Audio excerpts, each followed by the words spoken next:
Hey, what's good, everybody? It's me, your hero, Benjamin Banks, and you're watching Leveling Up with Benjamin Banks. And joining me as always are my co-hosts from the Leveling Up with Benjamin Banks podcast, Rebellious __ D23, and Trav, the Trash Man Martin. How you guys doing today? Chilling.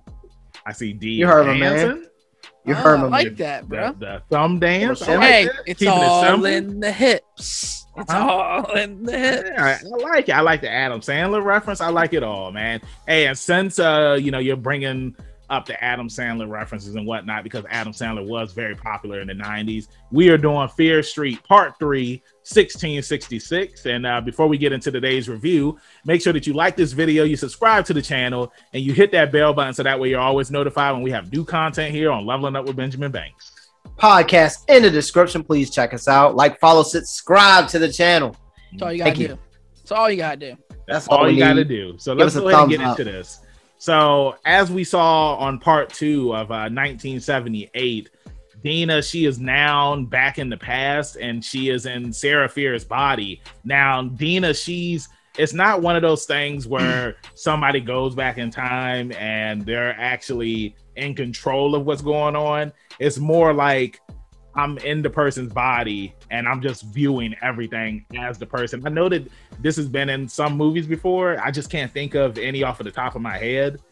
Do you guys know any references or movies where it's like somebody's in somebody else's body? And what is it called? Like a outer body experience?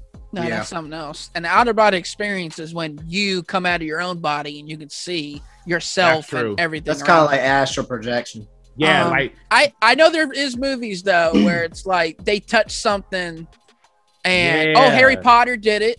Okay. Harry Potter did it when Scooby-Doo did it kind of when they were putting their souls back. Yeah, I know it's been in some Freaky Friday. It's just like the person could see what Freaky Friday, they were physically conscious in the other person's body. I can't. And this one, they just saw what was going on. Like they just saw the story. Yeah, and I'm just goofing. Unraveling. Like, can you imagine if you was in Dominic Toretto's body? Jesus. Family. It's just like, why does this guy keep talking about family? You know what he's saying? Hey, this family better than the Space Jam family. Is what he's saying. Oh Lord. Oh my God, man. Hey, in Space Jam with the wife, she was just like, we got to do this. We got to get this family back. We got to get this family back. I was like, where is Dominic Toretto? Hey, you think Dom went? Family. He was sitting up in the stands. Y'all ain't see him?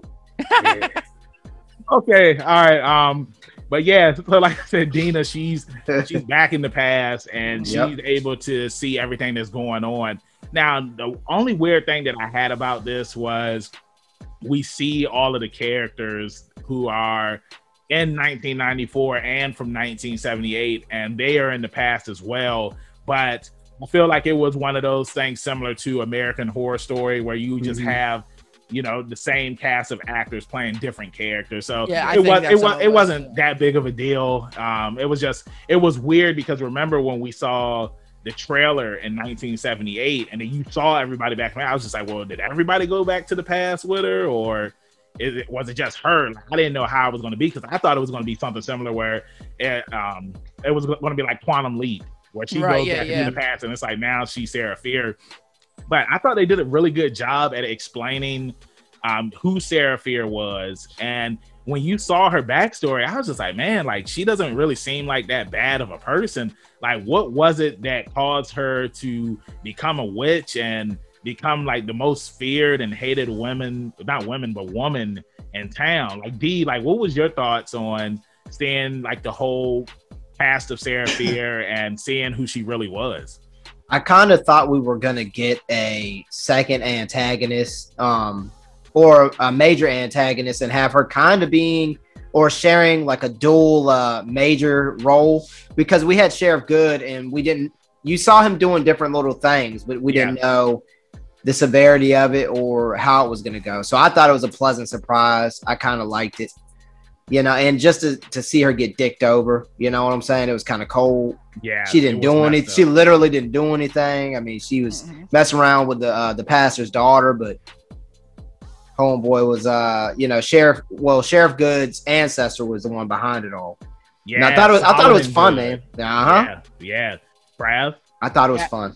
I didn't see that twist coming. I won't lie to you. I didn't think it was going to be a situation where the good family has been sacrificing X amount of souls.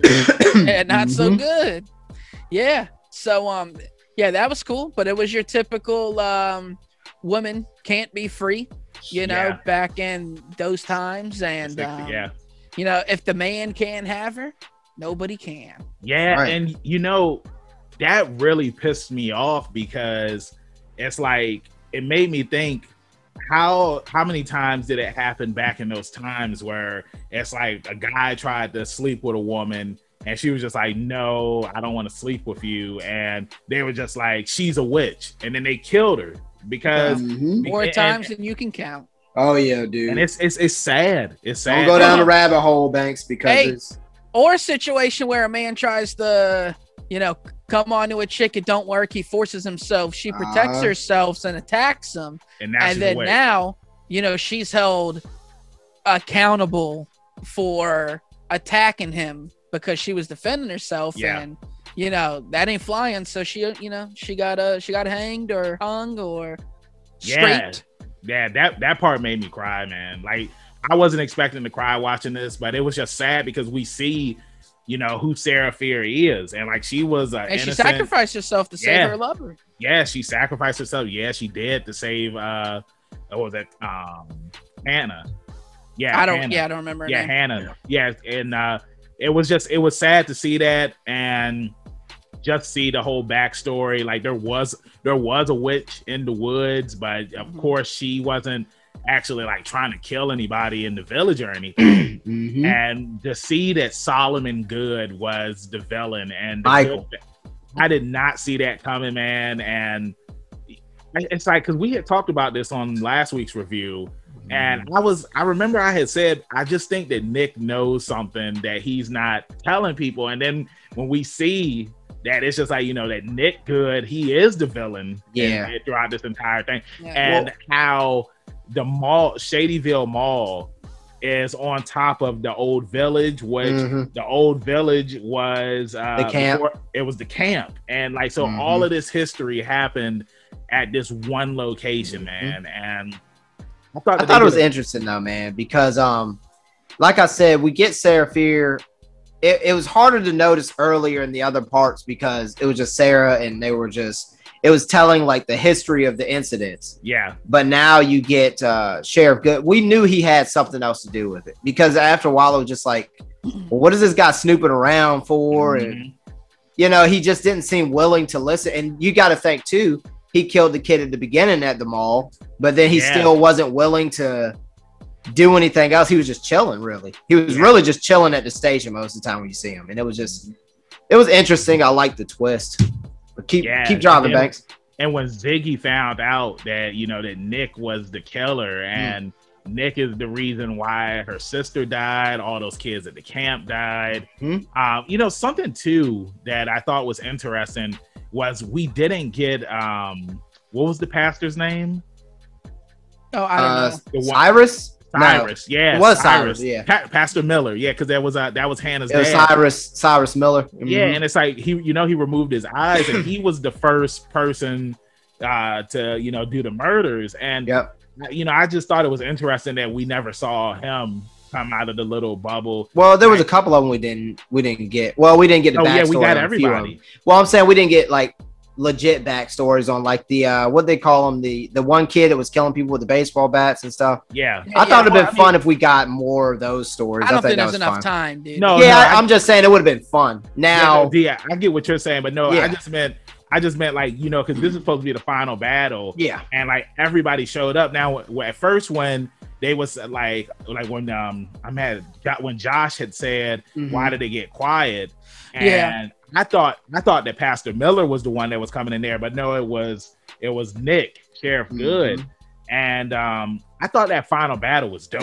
Like how they set it's just so well done. Well done. It felt so like the 90s, like just with all of the different lights and the strobe lights and everything. It reminded me of not Chuck E. Cheese, Funscape, like that we had here in Virginia, where it's just like you would go in certain areas and it looked just like that. Like kind of looked like Batman Forever.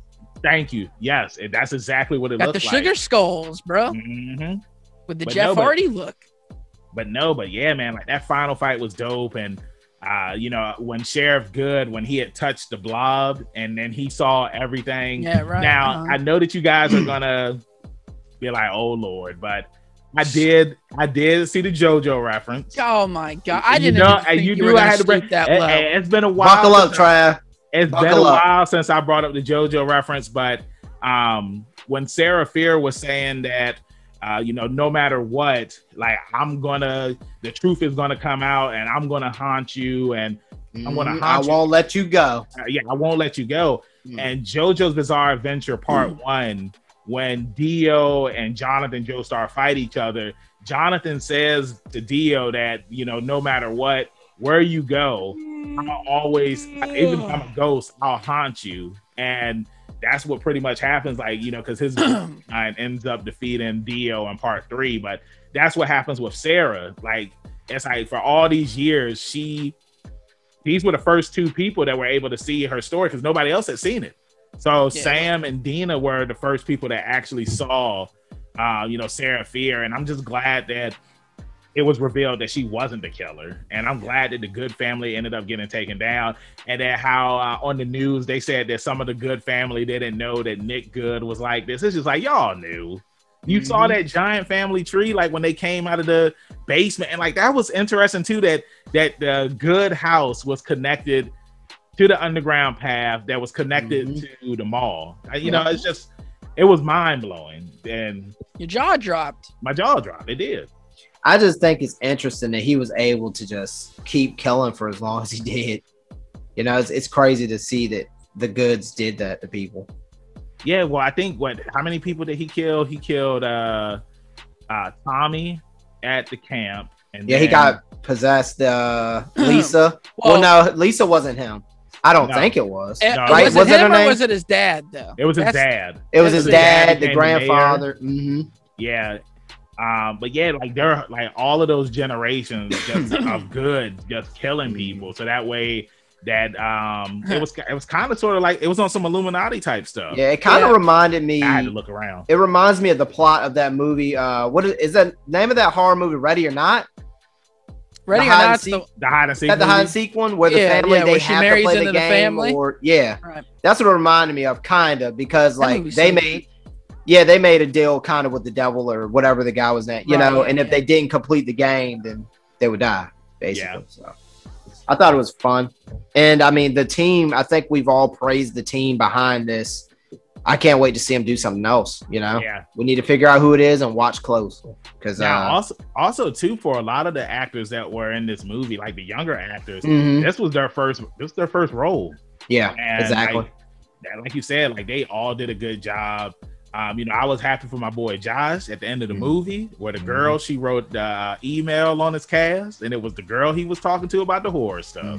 Yeah, I mean, it was just well done, man. Banks. Hey, Banks got his answer. Little Banks, Little Banks, and, Little Peanut, and also too, now he was friends with Martin, and it's like Martin, he was the janitor at dude. He was such a good character. Yeah, he was, man. He was like, "What up, Urkel?"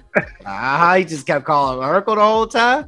He was like, "Yeah, we're gonna kill Sheriff Good. You want to help?" He was like, "Let me get my jacket." Real? Yeah, hey, bro. He was listening to Bone. He was listening to Bone Thugs just right there in the front yard. Yeah, he said he gave. Hey, look, when they pulled up in the cop car, remember he was just like, "I didn't do anything." He put his hands up. It just shows you like how many times like Sheriff Good was arresting this dude. So it's like, of course, when it's just like, "Hey, we gonna kill him. Let me get my jacket." Yeah. He was like, yeah. So you mean to tell me Sheriff Good was just arresting this guy for kicks? Now, here's the kind of goofy thing, though, bro. You got this deal with some sort of a demon, right? And you got to sacrifice X amount of people for your family. And the best they could do was make this man sheriff? He was chilling. I think it was the most like president, or I think it was, but it's like a low profile kind of job, like there's less eyes on a little sheriff job. You know what I mean? Ain't nobody worried about it. You're just the guy who's supposed to be solving it. You know what? I just thought about something, and it goes back to the Good family. Because like I said, remember when they go into the mansion, they see the tree, the family tree, and there were a lot of goods. And then at the bottom of the tree, you see Solomon goods. So of course, the whole family, they know what's going on. It's like there's of course they're going to cover it up. And I think that because we don't know where the other goods are in the world, you know what I'm saying? And then what was his brother, like senator or something? He was a mayor. His brother was a mayor at the time. I don't know if his dad was too, but his brother, they say that his brother became the mayor. So it's just like his brother could be the president, and then we see those hands at the end of the movie coming in the book. That could be one of the other relatives in the Good family, trying to keep it going. You know, I thought it was interesting. I knew that was going to happen. Yeah.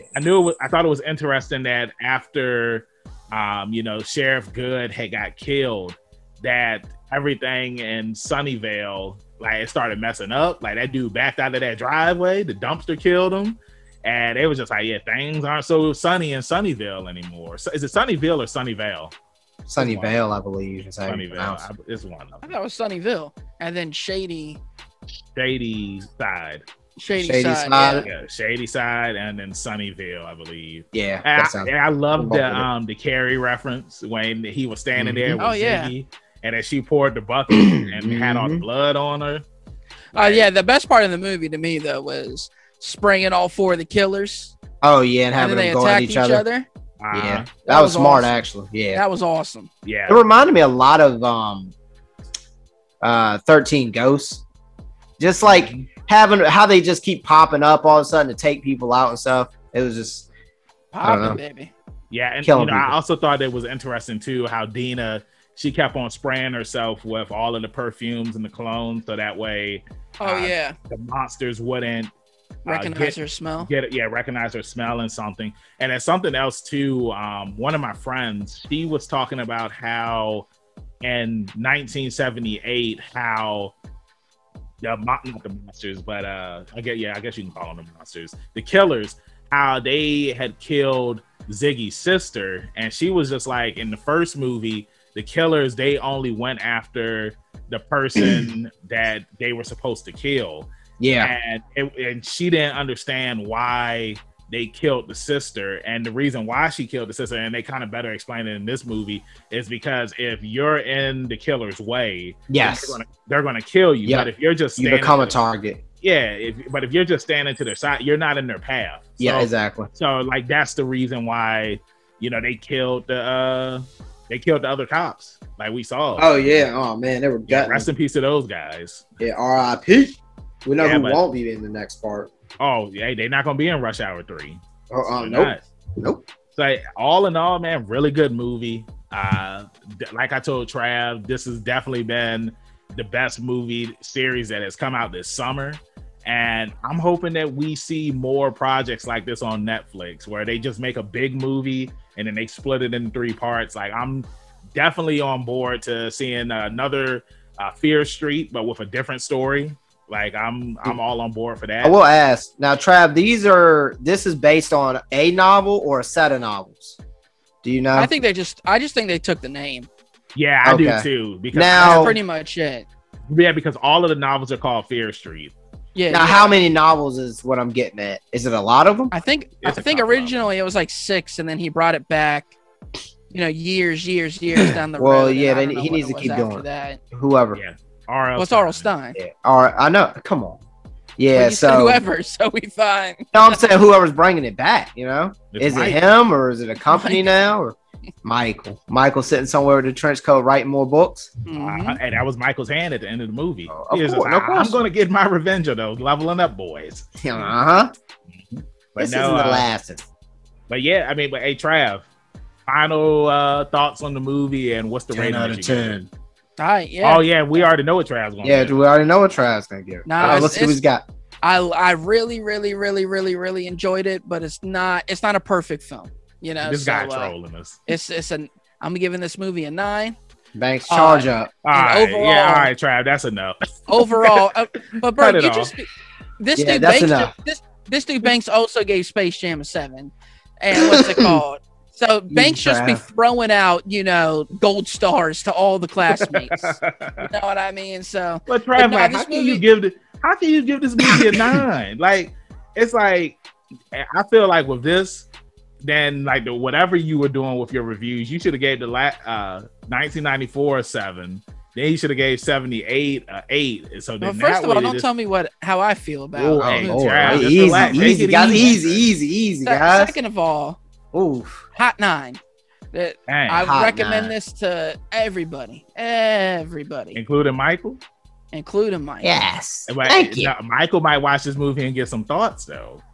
He already etching somebody's name in the stone right now. All I'm saying is, you're gonna give this movie a 10. You gave Space Jam 3 numbers lower than this. Hey, look, Banks. Okay, yeah, I enjoyed Space Jam though. Okay, I didn't think it was saying. I didn't think that it was I didn't think it was a mediocre film like some people did. Now look, I don't think Space Jam was a 5. It wasn't even mediocre because it wasn't even mediocre. It wasn't for me. That's what it was. Yeah, it wasn't a good film.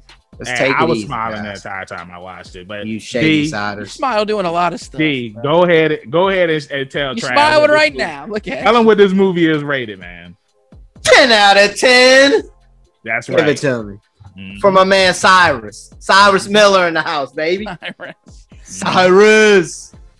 I mean, it was just phenomenal. I actually really liked the acting. I like the fact that they used kind of use the cast from the previous part and use them in the old school shooting. So I thought it was fun, man, having them replay or play the villagers in this one. It was just fun, man. I liked it. It reminded me a lot of American Horror Story. Is that what it's called? Yeah. So I mean, it's the same thing they do. They literally do that. So that's what I'm saying, man. If you enjoy the cast of characters, I've been telling y'all, the chick that played Samantha Frazier, she's in Panic with our boy from Superman and Lois. It's Amazon original series. Watch Panic, bro. It's really good. You heard the man. It's just fun, man. I can't wait to see what comes next, guys. Absolutely. Can't wait. I mean, so fun.